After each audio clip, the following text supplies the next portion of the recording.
Oddworld Stranger's Wrath es un híbrido del platformer tridimensional y el shooter en primera persona. Dicha obra fue desarrollada por el estudio Oddworld Inhabitants y su autor insignia es Lorne Lanning. La misma desempeña su premisa mecánica para tratar la historia de un cazador de recompensas que necesita acumular una gran cantidad de dinero con afán de pagar una operación quirúrgica.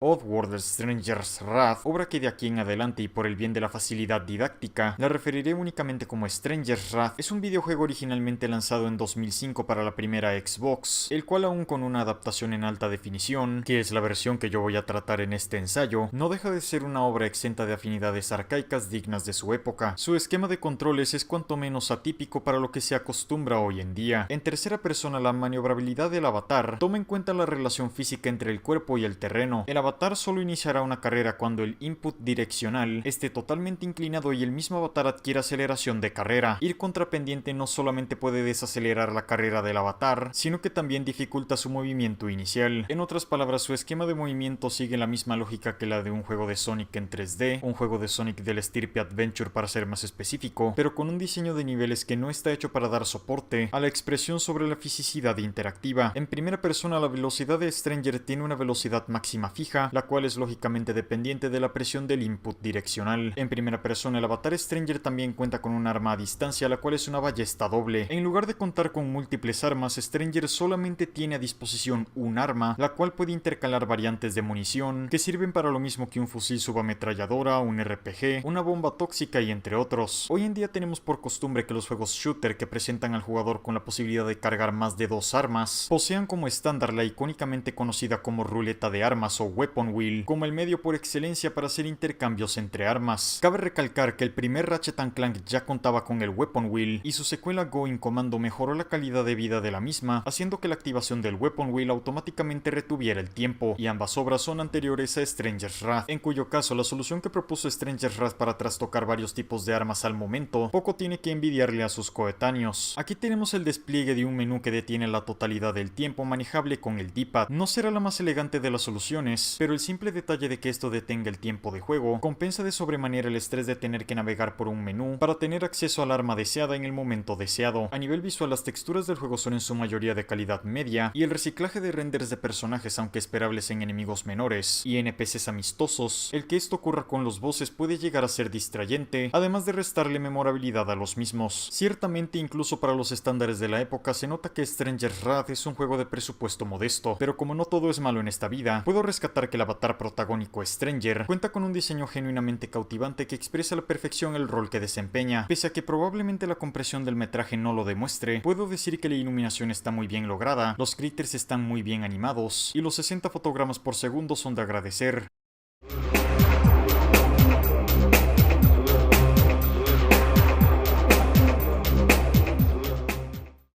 Probablemente el hecho de que Stranger's Wrath sea un híbrido en primera y tercera persona sea el mayor punto de quiebre para muchos y no es para menos. El juego no está optimizado para que el mismo pueda completarse con el uso exclusivo de una sola perspectiva, sino que cada perspectiva está diseñada para cumplir una función. Como ya había dicho antes, la cámara en primera persona tiene a disposición un arma a distancia que es la ballesta doble, la cual es nuestro principal medio ofensivo para superar a los enemigos a enfrentar. En tercera persona, Stranger cuenta con la posibilidad de correr y saltar como un guepardo. Sus únicos medios ofensivos son un ataque giratorio y un cabezazo de tacleada. Ambos son ataques físicos de rango cero y solo el golpe giratorio puede ser encadenado con otro golpe giratorio. En primera persona, Stranger también puede aventar sus puñetazos y encadenarlos uno tras otro. Además de ello, también están los momentos de conveniencia situacional sobre el uso de las cámaras. No es secreto para nadie que la perspectiva en primera persona sea la idónea para desempeñar una dinámica de juego basada en el acto de apuntar, de modo que es lógico que el arma a distancia sea una exclusiva de la perspectiva en primera persona. No digo que sea imposible hacer un buen shooter en tercera persona, pero ciertamente la dispersión de la distancia con el punto central y la necesidad de intercalar ejes de hombrera de acuerdo a la situación ciertamente no son factores que juegan a favor de dicha perspectiva cuando se trata del acto de apuntar. Esto no significa que la cámara en tercera persona no tenga sus virtudes. La misma provee un plano visual más exacto sobre el estado posicional del avatar, esto es dónde está exactamente parado el avatar, qué tan cerca o lejos está de los bordes, además de poder asomar la vista en una esquina sin tener que exponerse físicamente. Este detalle es especialmente especialmente útil para Stranger, ya que el mismo cuenta con una modalidad de pseudo sigilo, la cual le permite ocultarse en zonas de pasto alto. Por tanto, se entiende que la cámara en primera persona está hecha para el ámbito combativo del juego, mientras que la tercera persona está dedicada al posicionamiento y accesibilidad del terreno. Cabe recalcar que en primera persona el avatar del juego no es completamente inevasivo, pero la estrategia de dar saltitos mientras se pulsa el input direccional en las laterales es una que ciertamente jamás se comunica apropiadamente. Con todo lo dicho, no hay que olvidar que Stranger's Wrath es una obra diseñada con las consolas en mente, ya que el uso de la cámara en primera persona es indispensable y un joystick analógico nunca dejará de ser un joystick analógico. La solución que propone Stranger's Wrath para compensar las limitaciones del mando de consola es una curiosa que, aunque elegante, penosamente no es trasladable a otros juegos de su misma índole. Esto es así debido a que la solución está sujeta a las reglas que rigen el concepto de la obra. Para empezar, los proyectiles que se disparan no escanean áreas de impacto, sino que los mismos realizan viajes de trayectoria. Esto hace que el despliegue del proyectil transcurra con un cierto grado de lentitud, la cual permite que el jugador pueda reaccionar a la aproximación de los proyectiles. A eso también se suma el hecho de que las hitboxes de los enemigos y los damage boxes de la munición viviente cuentan con una razonablemente generosa área de efecto. Como si fuera poco, la Sapfly, que hace de munición infinita, cuenta con un disparo de carga que aumenta el tamaño del proyectil. Los fossils pueden usarse como trampas con rango de aproximación, los stonks funcionan con área de efecto y las stingbees persiguen al objetivo más cercano dentro de la retícula, la cual es de un tamaño más que considerable. Gracias a estas soluciones de compensación, pero principalmente a la necesidad de estar variando la perspectiva en primera y tercera persona, puedo decir que el mando es un utensilio más que sólido para disfrutar de la obra.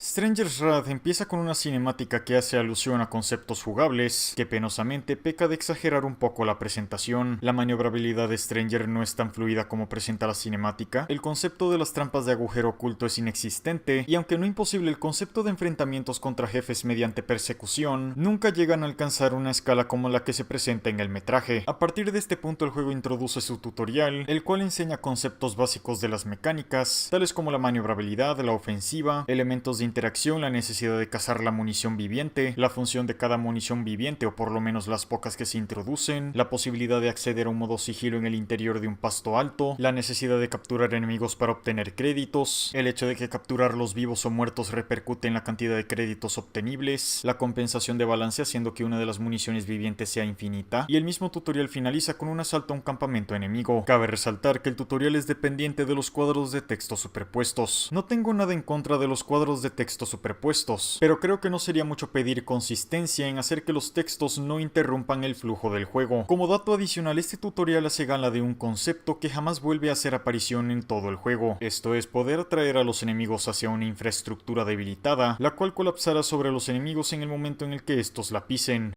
Hola a todos, bienvenidos al paréntesis de un elemento de suma importancia que penosamente se me quedó fuera del guión. En Stranger's Wrath existe el concepto de la barra de estamina adaptable. La barra de estamina funciona como en cualquier juego que utilice barras de estamina. Esto es una representación del desgaste físico y la necesidad del descanso. En el caso de Stranger no solo se consume por correr y hacer ataques cuerpo a cuerpo, sino también como un sistema de restauración de salud. Otro dato interesante es que la barra de estamina cumple una función conjugada en relación a la captura de los enemigos, ya sean vivos o muertos. Y es que el capturar a los enemigos con vida puede restaurar un gran porcentaje de la barra de estamina, la razón por la cual utilicé el término estamina adaptable con anterioridad, y esto es porque todas las acciones que consumen estamina dejan de hacerlo en el momento en el que se inicia un downtime. Esto es un momento en el juego de desafío escaso, cuyo propósito de existencia es la de afinar la atmósfera y mejorar el ritmo. Muchos de los viajes que realiza Stranger son largos, y simplemente no tiene mucho sentido que todo el trayecto sobre una tierra árida esté infestado hasta arriba de enemigos a la defensiva. Además de ello, el juego también cuenta con un radar de movimiento y vistas periféricas para posibilitar el juego sigiloso incluso en ausencia de pasto alto. Eso era todo lo que tenía que decir de momento. Fin del paréntesis.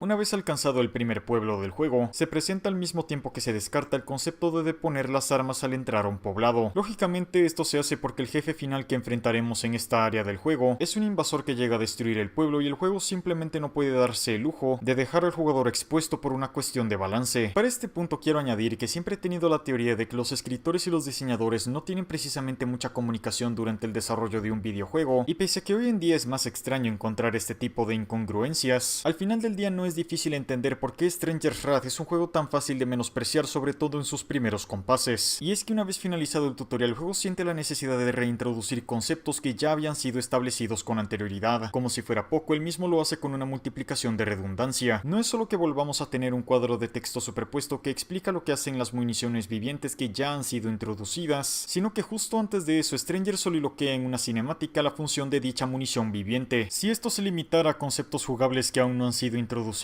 sería tolerable, pero así como está, el hecho de que sea irritante es lo de menos. El verdadero problema es cómo esto afecta la calidad de vida del juego y por ende su valor rejugable. Lo más cercano que tiene el juego como un compensador a este defecto es un sistema de guardado manual con múltiples ranuras que mínimamente permite asegurar momentos específicos del juego.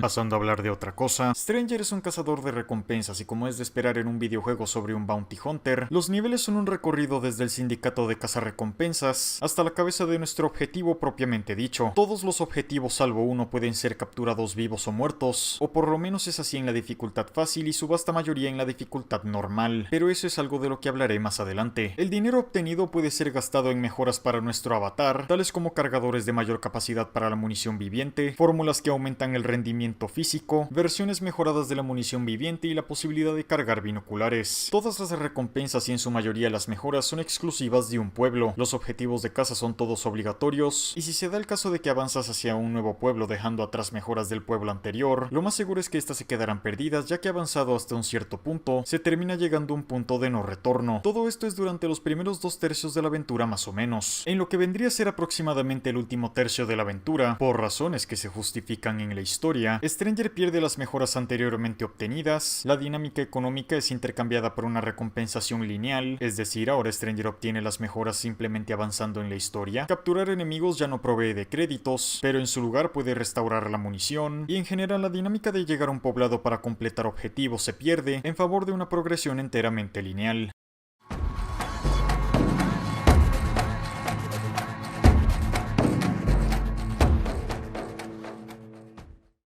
Stranger's Wrath es un juego cuyo desafío se basa mayormente en la acción agresiva, de modo que para el caso termina siendo más relevante cómo es el diseño de los enemigos, mientras que el diseño de niveles se relega a ser poco más que una arena de batalla con algún que otro pasillo para hacer un downtime. Con dicha afirmación no quiero decir que el diseño de niveles sea totalmente irrelevante, pero ciertamente el desafío orbita mayormente en lo que se refiere a la confrontación y el posicionamiento, dejando elementos como el sorteo eficiente y ágil más en un segundo plano. Antes de proseguir necesito dejar en claro que por más que me he dado en la tarea de investigar, no he conseguido dar con la nomenclatura exacta de cada tipo de enemigo, de modo que exceptuando los Wolvarks, utilizaré nomenclaturas inventadas por mí mismo para referirme a cada tipo de outlaw que no sea un objetivo de recompensa. Aclaro de una vez que solamente hablaré de los enemigos que yo considero que merecen ser comentados, dejando de lado las típicas variantes de estadísticas y arsenal que usualmente se prestan en este tipo de juegos para rellenar el compendio de enemigos. Aclaro de una vez que las torretas y cañones automáticos son estáticos y pueden ser destruidos. El outlaw básico es el enemigo más común del juego en lo que se refiere al primer acto del mismo. No hay mucho que decir sobre ellos, pueden estar armados con rifles convencionales o rifles francotiradores, pero la variante con cuchilla además de cargar contra uno también puede aventar su hoja, de modo que será prioritario acabar con ellos cuando los tengamos en distancias cortas. Los fusileros azules tienen mucha cadencia de disparo y trabajan distancias cortas medias, tienen una resistencia razonable y si les damos la oportunidad cargarán contra nosotros. Los bombarderos siempre atacan a distancia y son mayormente estáticos. La llegada de sus morteros siempre está bien telegrafiada. El nivel de peligro que puedan llegar a representar se ve más influenciado por otras variantes de enemigos que los resguarden. Con el Juggernaut se puede decir que las palabras sobran. Tienen mucha resistencia y uno de sus golpes puede suponer el fin. Lógicamente esto se ve compensado por el hecho de que solamente pueden hacer ataques cuerpo a cuerpo. Los kamikazes activarán sus explosivos en el momento en el que detecten nuestra presencia. Solo se dejarán capturar con vida si los aturdimos pasando totalmente desapercibidos. El incinerador tiene mucha resistencia y es mayormente estático. Su lanzallamas tiene una cobertura mayormente corta y es más peligroso de enfrentar en espacios estrechos. No hay mucho que decir sobre los slugs y los slegs. Cargan contra uno, tienen poca resistencia, individualmente no suponen un peligro, pero en conjunto pueden ser una gran amenaza. Sobre los objetivos de recompensa, Luren Duke es muy agresivo, siempre nos va a perseguir y lleva consigo una ametralladora. Es muy importante utilizar a los fosos para retener su carrera y puede ser aturdido con el disparo de los Thuglocks. Boylesbury inicia su confrontación con una invasión, viene acompañado de unas escoltas y en la dificultad difícil ni siquiera vale la pena tratar de capturarlos ya sea vivos o muertos. La estrategia ideal es sortear constantemente constantemente el poblado y nunca tener a Boilus de frente. Miguel Magra es el primer enemigo con dos fases a vencer. En la primera fase sí o sí tenemos que cargarnos a su montura. En general lo ideal es mantener una distancia segura y poco a poco descargar nuestra artillería sobre él. Youmama por otra parte se mantiene segura en una plataforma de trabajo. Aquí el desafío consiste en hacer frente a su ejército de guardaespaldas y tener en cuenta que los outlaws que están junto a Youmama en la plataforma de trabajo siempre estarán pendientes de la activación de un switch para activar un cable eléctrico que hace de puente entre plataformas, por lo que antes de aturdir a Youmama lo que se puede hacer con un Boombat es de vital importancia cargarse primero a los esbirros que están pendientes de ese switch. Pakrat Palooka puede parecer un enfrentamiento imposible para todo aquel que no sepa que el posicionarse detrás de las vallas actúa como un punto de seguridad. Al igual que Pakrat Palooka, Explosives está protegido en un escudo con forma de carrusel. Aquí tenemos que ser más precisos con los tempos a la hora de activar los switches y tener en cuenta que cada descenso exitoso del carrusel de Explosives termina accionando la liberación de una oleada de enemigos, de modo que es importante ser cauto y no estresarse por poner Explosives en una posición vulnerable lo antes posible. Siempre termina de eliminar cada oleada antes de activar el siguiente switch. Contra el boss Freely solamente hay que procurar estar saltando de una plataforma a otra antes de que él active los switches que vuelcan la plataforma. Lefty Lucknox es un francotirador que va cambiando su posición conforme vamos desgastando su durabilidad. Entre cambios de posición nos irá aventando algunos de sus esbirros, los cuales no nos localizarán de buenas a primeras según nuestra posición, siendo así el enfrentamiento que más aprovecha el componente del sigilo. La introducción de los Wallbarks aporta más bien poco al combate, especialmente si tomamos en cuenta que muchas de las variantes de los Outlaws son inexistentes en los Wallbarks. En cuanto a variantes destacables de los Wallbarks, los Slug Handlers llevan consigo un criadero de Slugs o Slegs, los cuales pueden spawnear constantemente para cargar contra Stranger. No son particularmente difíciles de enfrentar, pero si los dejamos andar por demasiado tiempo pueden llegar a ser una gran molestia. Los Granadiers, como lo dice su nombre, atacan con granadas y cuentan con la particularidad de cargar escudos. Si no quieres desperdiciar Boombats y Stonks con ellos, entonces los Fossils serán el mejor medio para tratarlos. Los Shock Spheres son unos pilotos de tanques esfera, los cuales están equipados con una sonda de aproximación eléctrica, por lo que además de ser muy resistentes también tienen que ser enfrentados desde la distancia. En cuanto a los Gloktigis, francamente no tengo mucho que decir. Cuentan con un ataque de retención a distancia que puede generar daño con el tiempo y un ataque giratorio que los desplaza más rápido. Mantener la distancia y descargar la artillería de forma segura es lo único que necesitarás mantener en mente a la hora de enfrentarlos.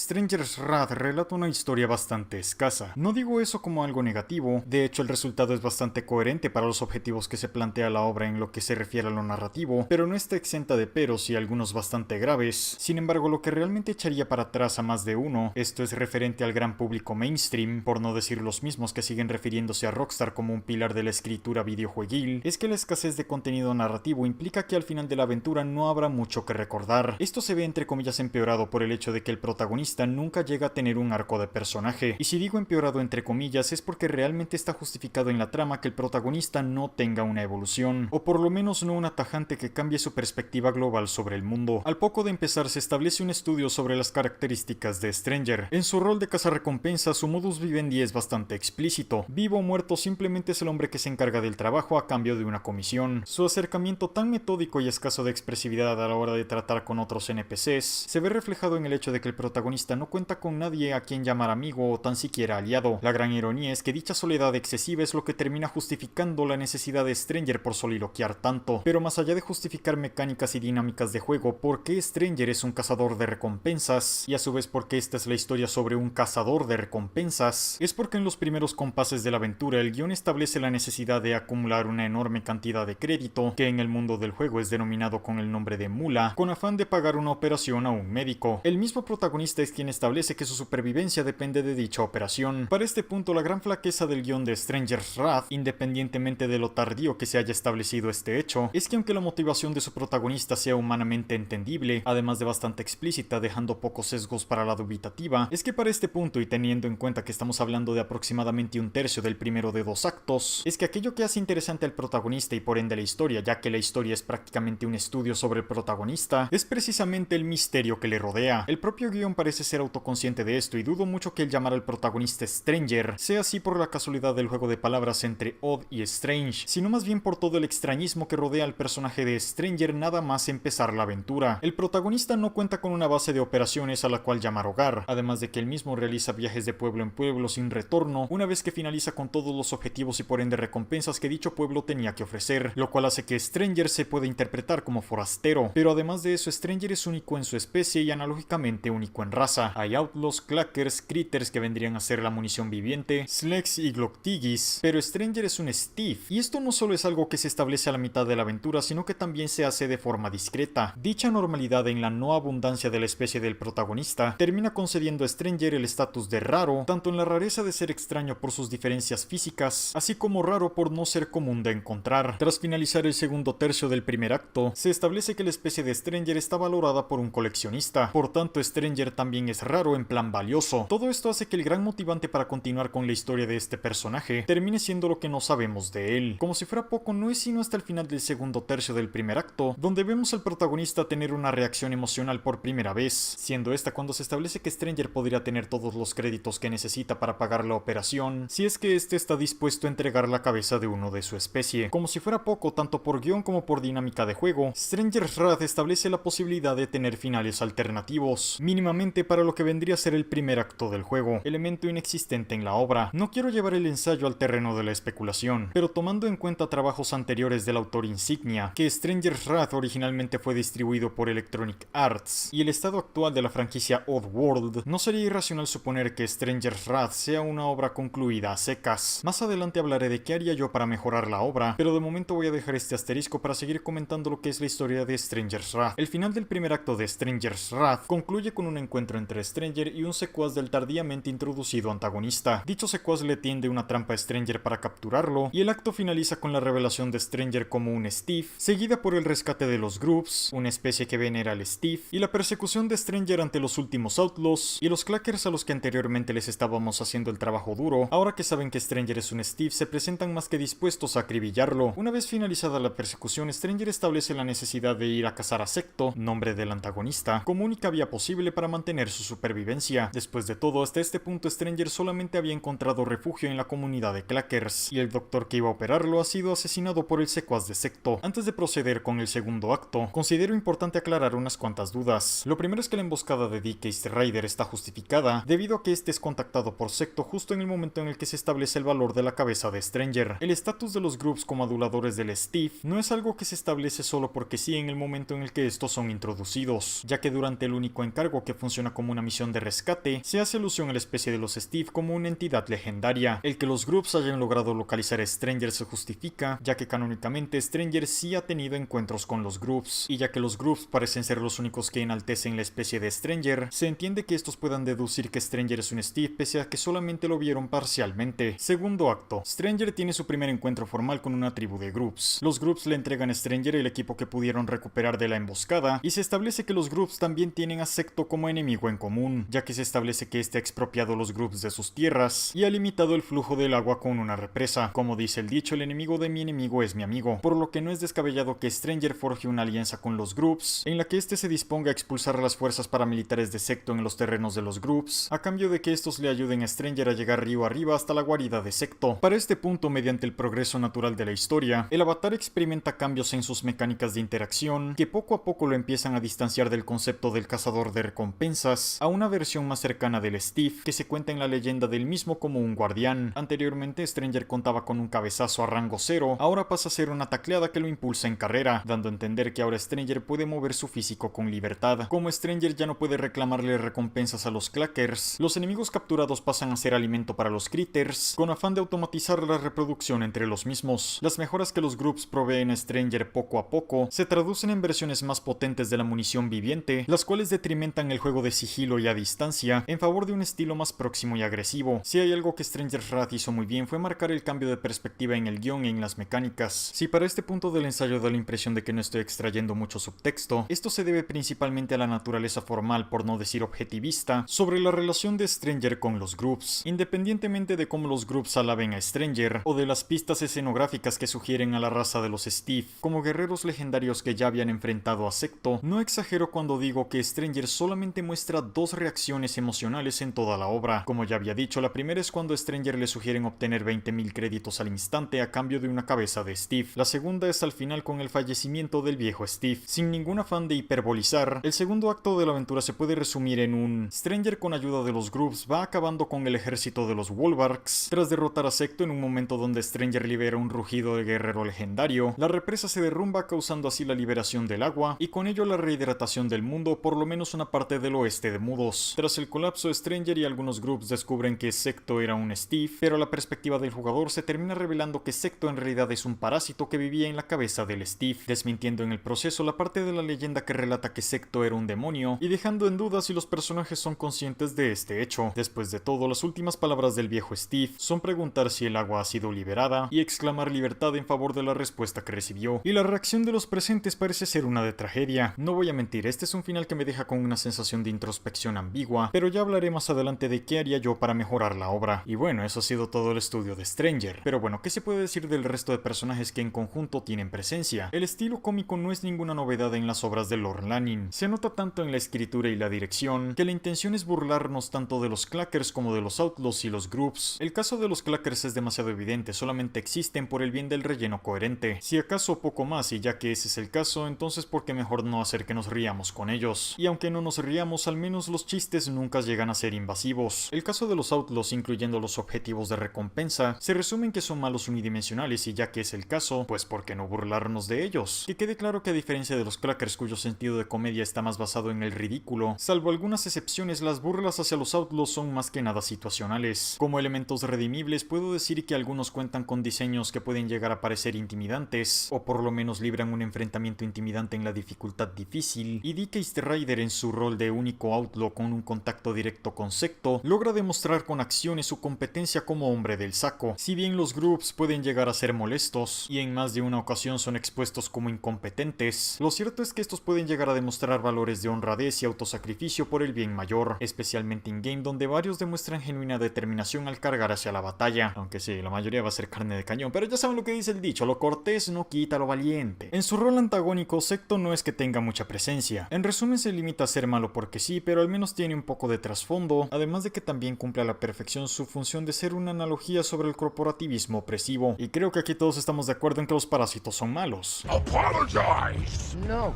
Apologize! All right, fine.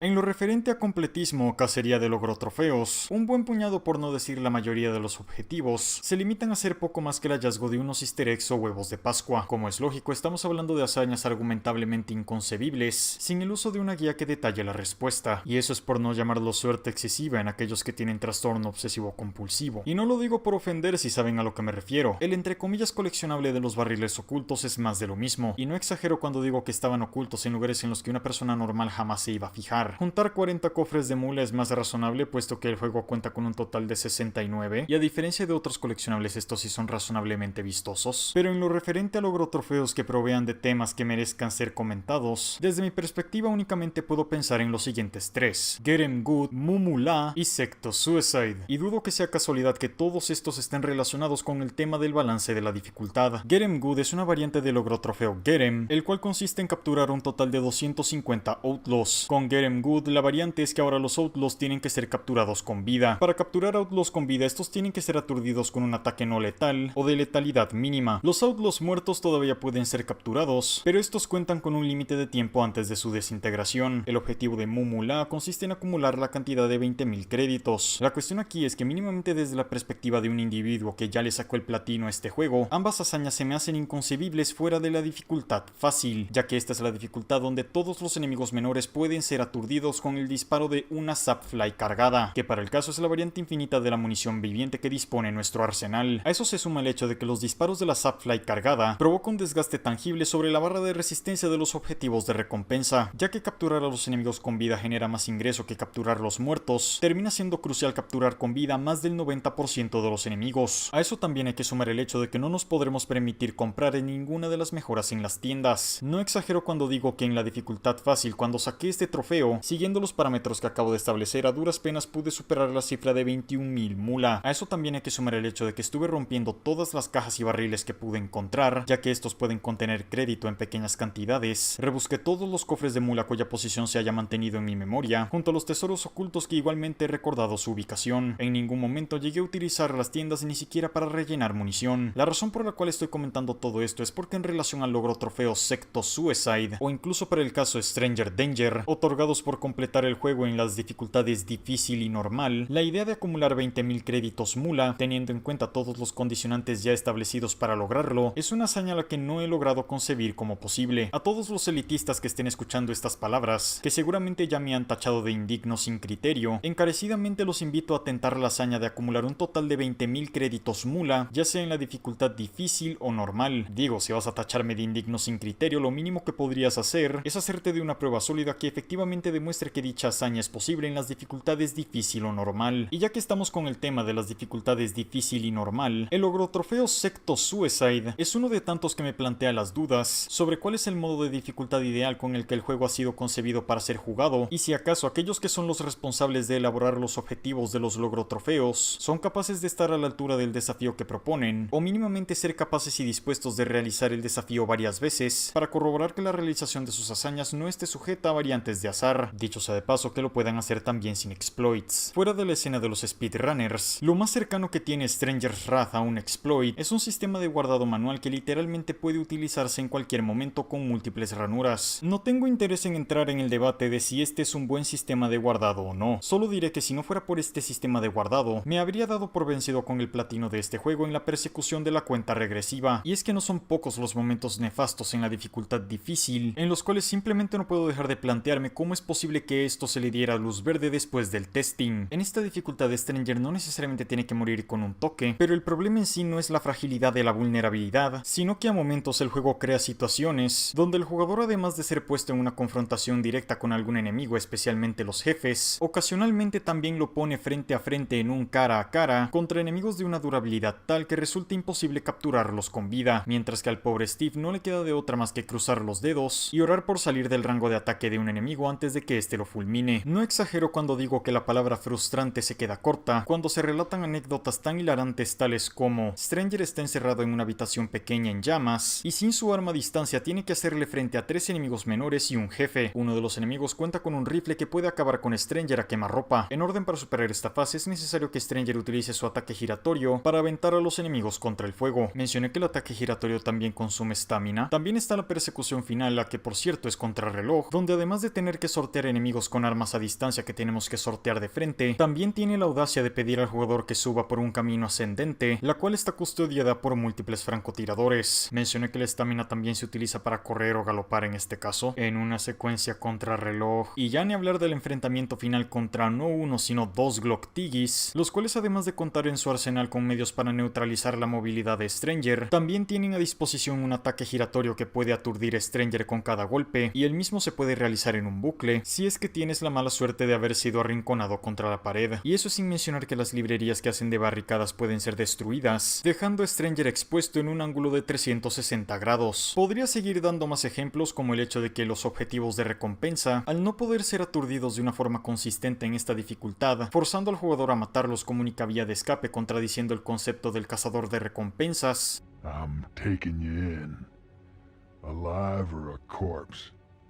It's your choice. Para este punto creo que ya he dejado en claro lo que tenía que decir. Sin embargo, haciendo a un lado el dilema de los logro trofeos, también existe evidencia de que la dificultad difícil es la ideal para disfrutar de Stranger's Wrath. Anteriormente ya había dicho que en la dificultad fácil, todos los enemigos menores pueden ser aturdidos y los objetivos de recompensa pueden perder resistencia de forma tangible únicamente con el uso de Sapflies cargadas, relegando así en mayor medida al resto del arsenal del juego, mientras que en la dificultad difícil no es solo que eso no sea suficiente, sino que además resulta esencial analizar los entornos puestos en escena para sucesivamente plantear el uso más creativo de la munición viviente. En la dificultad fácil la chip punk es completamente dispensable, nunca hace falta utilizar los fossils como una trampa y las grúas eléctricas que pueden aplastar enemigos apenas se les pone atención, mientras que en la dificultad difícil llamar la atención de los enemigos con chip punks hacia una trampa de fossils resulta prácticamente esencial para un gran puñado de situaciones que se plantean. El pasto alto para el sigilo se atesora aún más, la retención de la munición ahora se toma en serio puesto que la Sapfly cargada ya no es una estrategia dominante, y en general el jugador es forzado a proceder de una forma más cauta y furtiva, elementos que definen con claridad el concepto del cazador. No es que todo esto que haya dicho sea inexistente en la dificultad normal, pero ciertamente sí es en menor medida. Penosamente los momentos de frustración en la dificultad difícil, siendo que varios de estos solamente pueden ser superados teniendo al ángel de la suerte de tu lado, son un pecado que no puedo dejar pasar. De modo que la dificultad difícil y en general el completismo en Stranger's Wrath es una proeza que no puedo incitar a promover.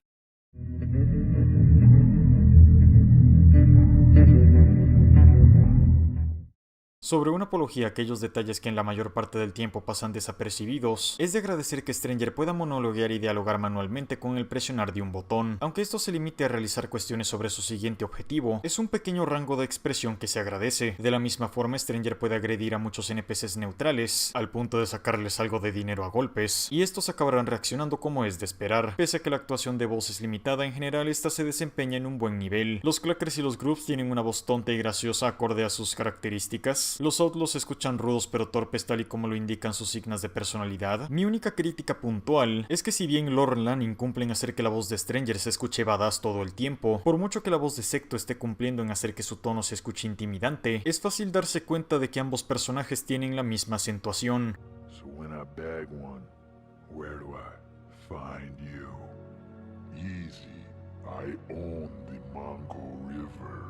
El uso que se le da a la música es mayormente atmosférico. Hay alguna que otra pieza destacable, pero en general todo está muy de fondo. Ciertamente Michael Bros no es alguien que llamará la atención de una manera estruendosa de la misma forma en la que lo haría Darren Korb o Jake Kaufman, pero también es justo decir que lo que se busca aquí es algo más cercano a lo que hizo Ludwig Göransson en The Mandalorian, por lo que el estilo discreto, sucio y polvoriento del OST de Stranger's Wrath acaba siendo el ideal para tratar la obra sobre un poscrito errante. No se llevará ningún premio, pero en parte es porque lo que comúnmente se suele definir como buena música en un videojuego se tiende a entender como una sinfónica rimbombante o una rítmica con una cinética lo suficientemente bien sinergizada como para que los artistas independientes se inspiren a realizar sus interpretaciones de la misma. Que quede claro que no estoy menospreciando dichos estilos, simplemente estoy sugiriendo una hipótesis de por qué es tan fácil pasar por alto el estilo musical de la obra de Stranger's Wrath. Otro aspecto negativo que llama la atención es que la tonalidad de color de la barra de salud y estamina se ha clarificado en la versión HD. Con la barra de salud no hay mucho problema, pero con la de estamina en ocasiones puede ser difícil percibir a ciencia cierta la cantidad exacta que se está almacenando.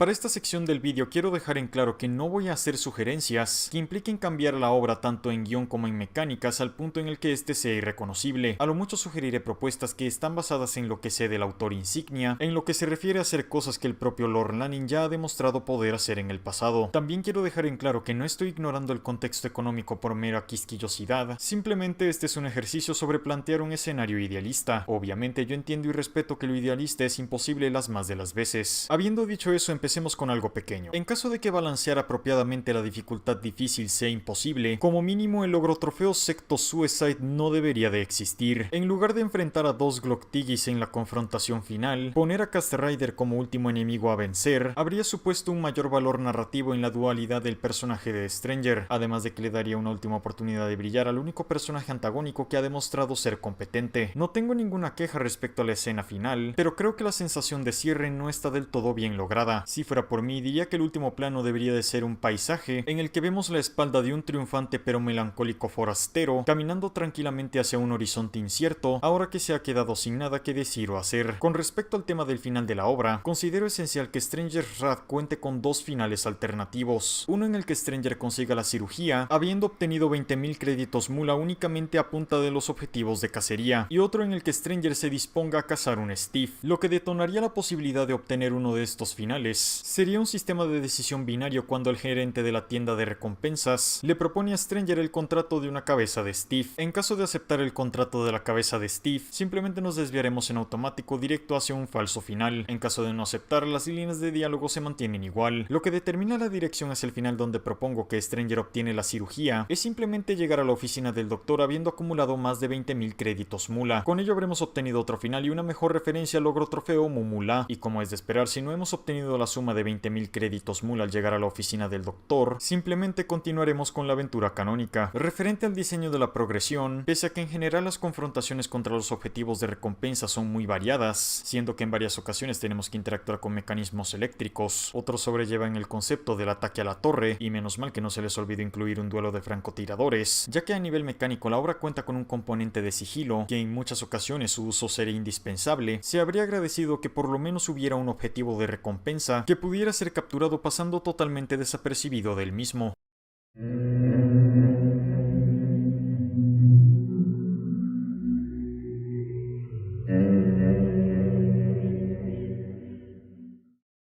Tanto para bien como para mal, Oddworld Stranger's Wrath es una obra irregular. Por sí solo, el hecho de que haya un sistema de progresión sobre el avatar, el cual no se complementa con una modalidad de New Game Plus, ya es algo que mata el valor rejugable. La historia carece de una estructura y desarrollo sólidos, y jugablemente puede llegar a ser volátil. Aún así no tengo muchos problemas en recomendar esta obra. Efectivamente tiene sus peros como todo aquello que no sea el Tetris, pero no es nada que impide el disfrute de la experiencia de principio a fin. Además, ya quisieran otros poder hacer juegos tan raros, memorables y únicos como este, y que esos adjetivos no sean factores que les jueguen en contra más del 90% de las veces.